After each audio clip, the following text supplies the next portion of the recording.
Beliau adalah manusia paling mulia di sisi Allah Subhanahu wa Ta'ala, namun hidupnya penuh luka dan air mata.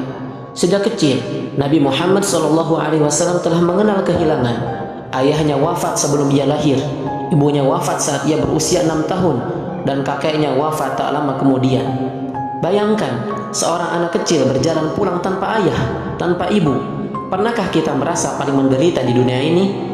Sementara Rasulullah SAW tumbuh sebagai yatim. Ketika Allah mengutusnya sebagai nabi, bukan kemudahan yang datang, melainkan caci maki dan siksaan. Beliau disebut pendusta, disebut penyihir, disebut orang gila. Di Taif, beliau berdakwah bukan dengan pedang, tetapi dengan hati. Namun yang diterima justru lemparan batu. Ketika kedua kakinya berdarah, darah itu mengalir ke tanah sementara beliau berdoa, "Ya Allah, ampunilah kaumku karena mereka tidak mengetahui."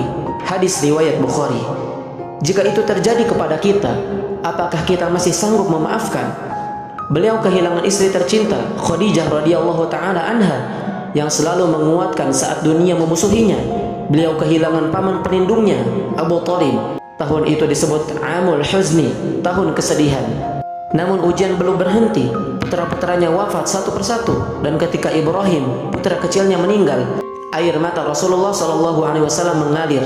Beliau bersabda, "Sesungguhnya mata ini menangis dan hati ini bersedih, namun kami tidak mengatakan kecuali apa yang diridhai Allah Subhanahu wa Ta'ala." Hadis riwayat Bukhari dan Muslim. Rasulullah SAW menangis, namun tidak pernah protes kepada Allah. Di medan perang, gigi beliau patah, wajah beliau berdarah, dan lagi-lagi beliau berdoa untuk umatnya. Hingga di akhir hayatnya, saat sakaratul maut, yang beliau pikirkan bukan dirinya. Beliau berulang kali berkata, "Ummati, ummati, umatku, umatku." Lalu kita bertanya kepada diri sendiri, sudahkah kita mengenal Rasulullah SAW lebih dari sekedar nama? Sudahkah kita membalas cintanya dengan salawat dan ketaatan? Atau justru kita melukai sunnahnya tanpa merasa bersalah?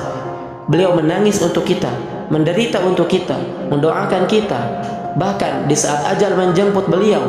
Lalu, apa yang sudah kita lakukan untuknya? Allahumma shalli wa sallim ala nabiyyina Muhammad.